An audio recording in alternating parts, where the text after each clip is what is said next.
ইসলামী bank news top 10। বিএনপির চেয়ারম্যানের দায়িত্ব নিলেন তারেক রহমান। দলের স্থায়ী কমিটির বৈঠকে সর্বসম্মত সিদ্ধান্ত, ইসির পরামর্শে তার 4 দিনের উত্তরবঙ্গ সফর স্থগিত।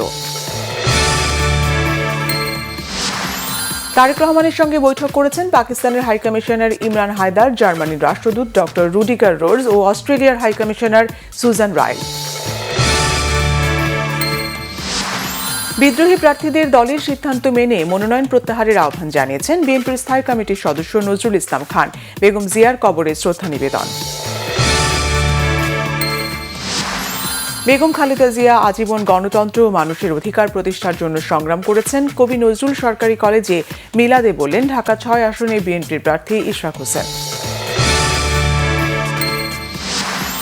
মনোনয়নপত্র বাতিলের বিরুদ্ধে 645টি আপিল জমা পড়েছে নির্বাচন কমিশনে। মনোনয়ন বাতিল চেয়ে হাসনাত আবদুল্লাহ আর মঞ্জুরুল আহসানের পাল্টাপাল্টি আপিল।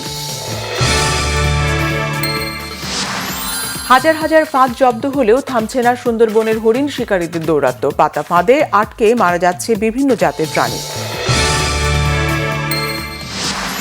ট্রাম্পের পরিণতি হবে ফেরাউন আর নমরুদের মতো বলেছেন ইরানের সর্বোচ্চ নেতা আয়াতুল্লাহ আলী খামেনি। বললেন লাখো শহীদের রক্তে গড়া ইরানকে ধ্বংস করা যাবে না। প্রেসিডেন্ট ট্রাম্পের কাছে ভারতের প্রধানমন্ত্রী নরেন্দ্র মোদী ফোন না দেওয়ার মাসুলেই দুই দেশের মধ্যকার বাণিজ্য আলোচনা থমকে গেছে, জানালেন যুক্তরাষ্ট্রের বাণিজ্য মন্ত্রী হাওয়ার্ড লুটনিক। তামিম ইকবালকে নিয়ে বিতর্কিত মন্তব্যের জন্য বিসিবি পরিচালক এম নাজমুল ইসলামের প্রকাশ্যে ক্ষমা চাওয়ার দাবি Cricketers Welfare Association of Bangladesh কোয়াবের। শেষ বলের নাটকীয়তায় রাজশাহী ওয়ারিয়র্সকে হারিয়েছে চট্টগ্রাম রয়্যালস। সিলেট আন্তর্জাতিক ক্রিকেট স্টেডিয়ামে 2 উইকেটে জয় পায় শেখ মাহিদির দল।